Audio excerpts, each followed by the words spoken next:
साथियों, आज भारत तेजी से विकसित होने के लक्ष्य की तरफ आगे बढ़ रहा है, लेकिन इस समय भारत कई विराट चुनौतियों का मुकाबला भी कर रहा है। साथियों, कोरोना काल के दौरान ही दुनिया सप्लाई चेन के बहुत बड़े संकट से घिर गई थी। कोविड के बाद यूक्रेन में युद्ध शुरू हो गया, उसने दुनिया की परेशानियां और बढ़ा दी। फूड, फ्यूल, फर्टिलाइजर, इन तीनों चीजों पर गंभीर प्रभाव पड़ा। बीते 5-6 वर्षों में इस संकट से निपटने के लिए हमारी सरकार निरंतर प्रयास कर रही है। आपको याद होगा, उस समय और आज भी फर्टिलाइजर की एक एक बोरी दुनिया में 3-3 हजार रुपये में बिक रही थी। एक बोरी का 3,000 रुपया। कितना? आप बताएंगे एक बोरी का कितना? आंकड़ा नहीं, बोलिए मुंह से। 3,000 रुपया एक बोरी का। कितना? एक बोरी का कितना? एक बोरी का कितना? और भारत के किसानों को वही खाद की बोरी 300 से भी कम रुपये में दी जा रही है। 3,000 के सामने 300 रुपये में। सप्लाई चेन की इन मुश्किलों के बीच पिछले 2 महीने से हमारे पड़ोस में ही इतना बड़ा युद्ध चल रहा है। इसका असर पूरी दुनिया पर पड़ा है और भारत पर तो और भी गंभीर असर हुआ है। साथियों, भारत के पास बड़े बड़े तेल के कुएं नहीं है। हमें अपनी जरूरत का पेट्रोल, डीजल, गैस, ये सब बहुत बड़ी मात्रा में दुनिया के दूसरे देशों से, बाहर से मंगाना पड़ता है। युद्ध की वजह से पूरी दुनिया में पेट्रोल, डीजल, गैस और फर्टिलाइजर के दाम बहुत अधिक बढ़ चुके हैं, आसमान को भी पार कर गए हैं। अड़ोस पड़ोस में देशों में क्या हाल है वो तो अखबारों में आता है। भारत सरकार इस युद्ध के पिछले 2 महीनों से देशवासियों को इस संकट से बचाने के लिए लगातार प्रयास कर रही है। नागरिकों पर बोझ न पड़े, इसके लिए सरकार सारा बोझ सरकार खुद अपने कंधे पर उठा रही है। लेकिन साथियों, जब सप्लाई चेन पर संकट लगातार बना रहे तो हम कितने भी उपाय कर लें, मुश्किलें बढ़ती ही जाती है। इसलिए अब देश को सर्वोपरि रखते हुए, मां भारती को सर्वोपरि रखते हुए हमें एकजुट होकर के लड़ना होगा। हमें याद रखना है, देश के लिए मरना ही सिर्फ देशभक्ति नहीं होती है। देश के लिए जीना और देश के प्रति अपने कर्तव्यों को निभाना, वो भी देशभक्ति होती है।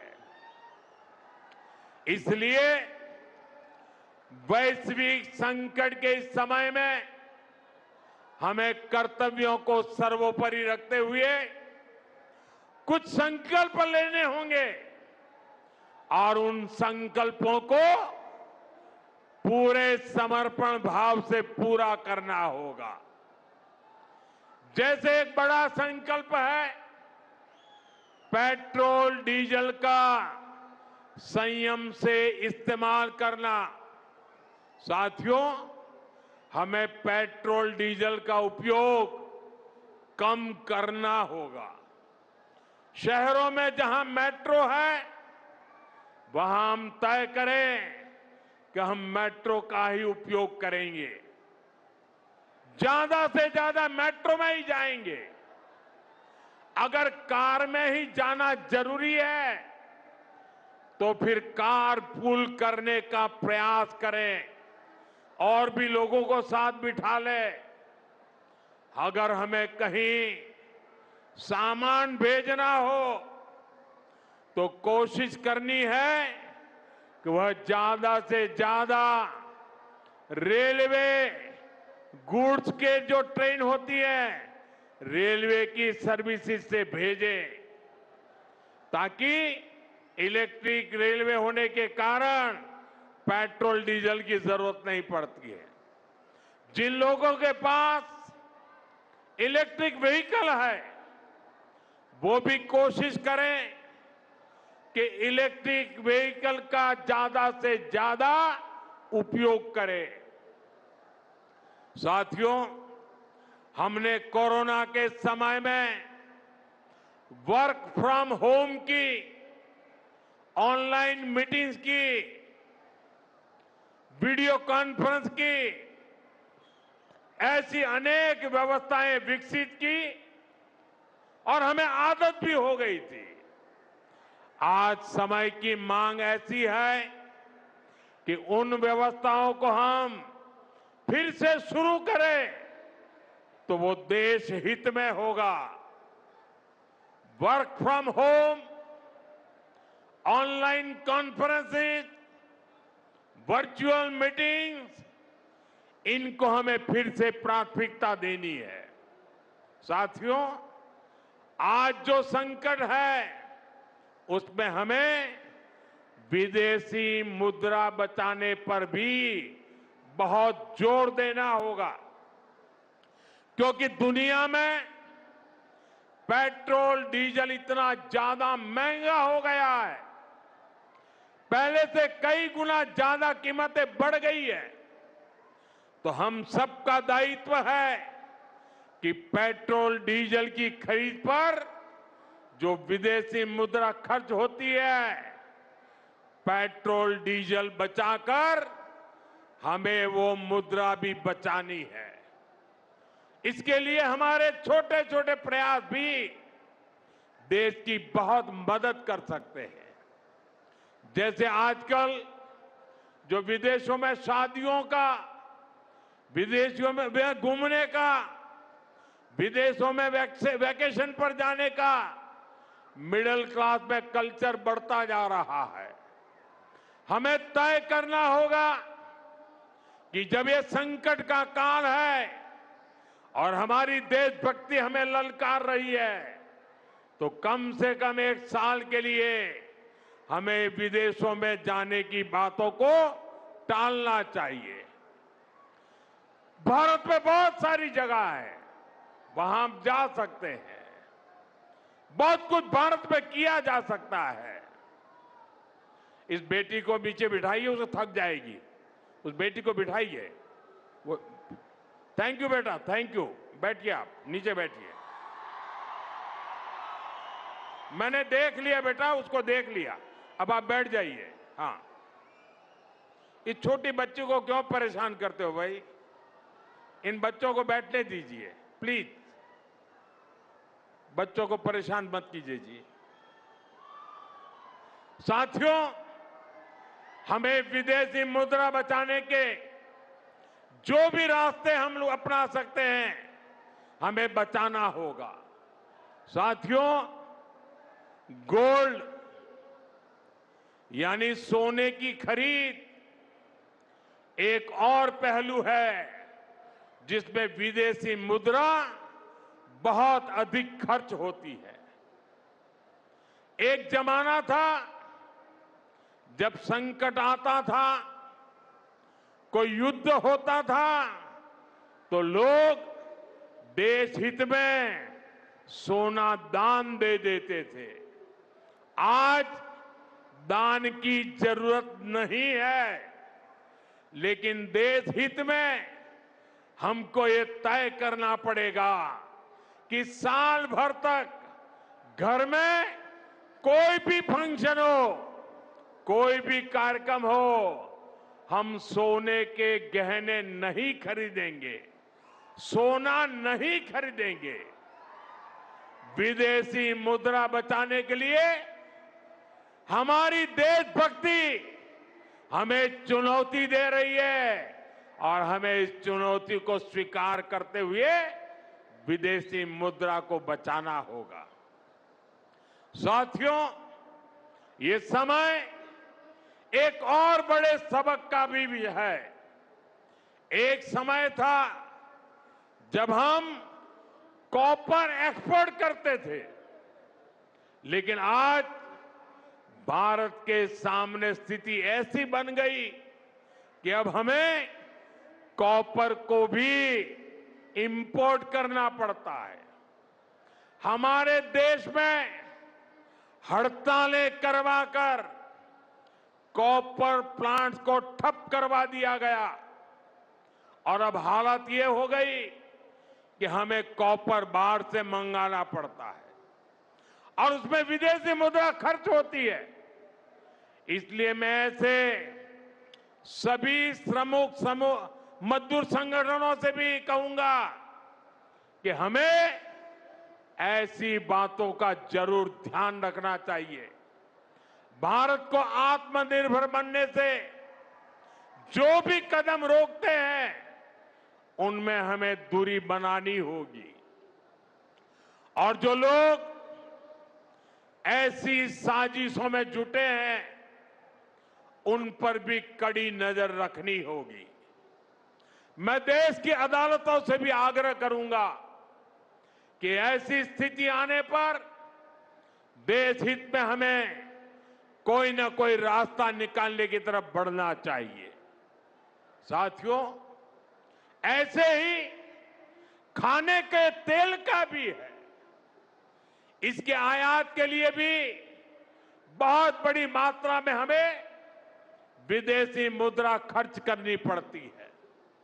हर परिवार अगर खाने के तेल में खाने का तेल का जो उपयोग करता है, अगर वो कुछ कमी करे, मैंने बार बार कहा है 10% कम करो। अगर हम तेल खाना कम करें ना, तो भी वो देशभक्ति का बहुत बड़ा काम है।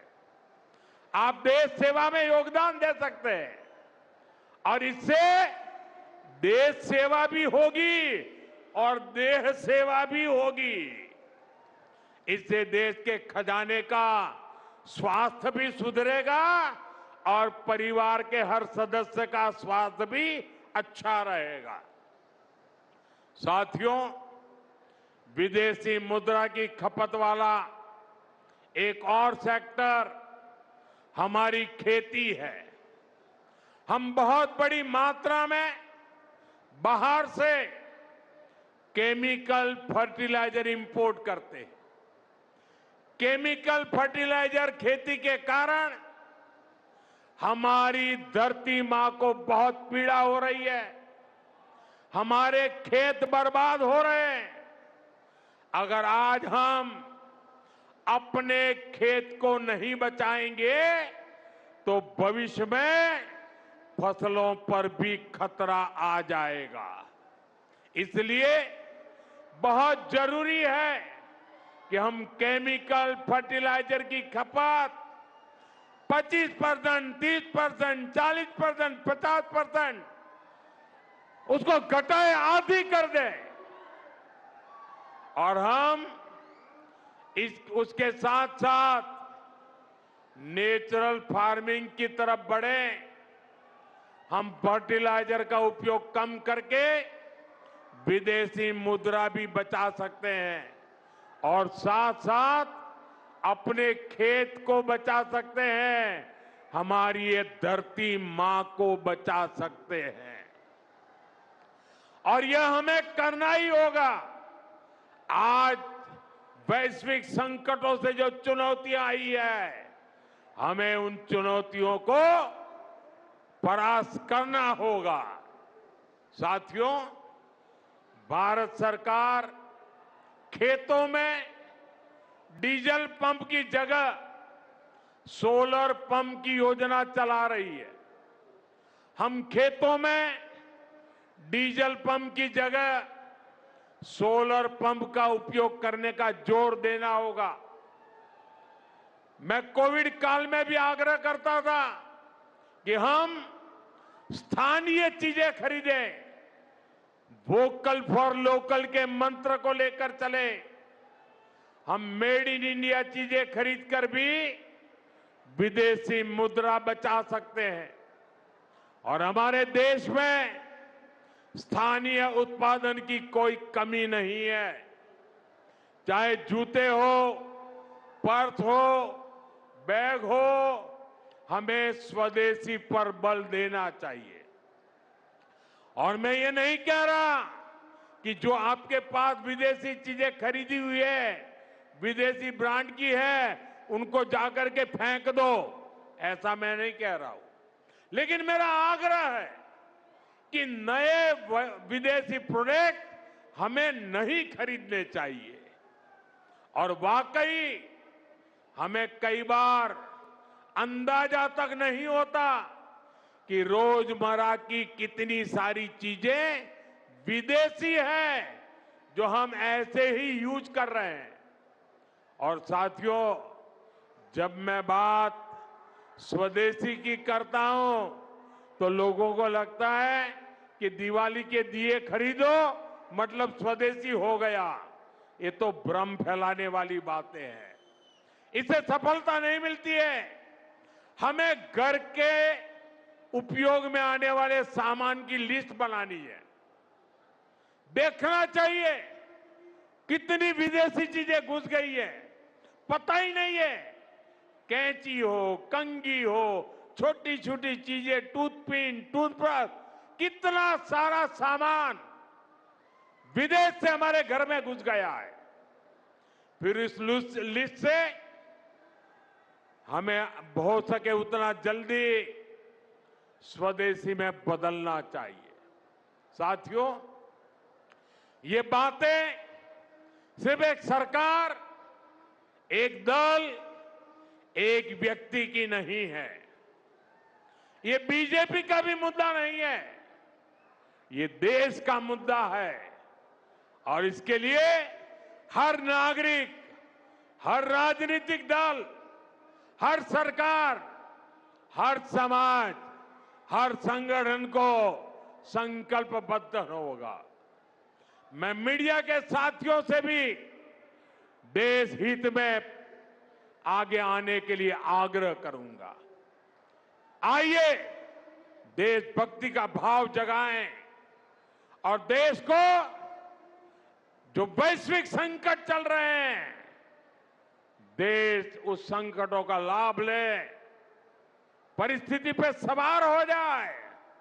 ऐसा वातावरण बनाने के लिए हमें योगदान देना होगा और तभी जाकर के देश सफल होगा।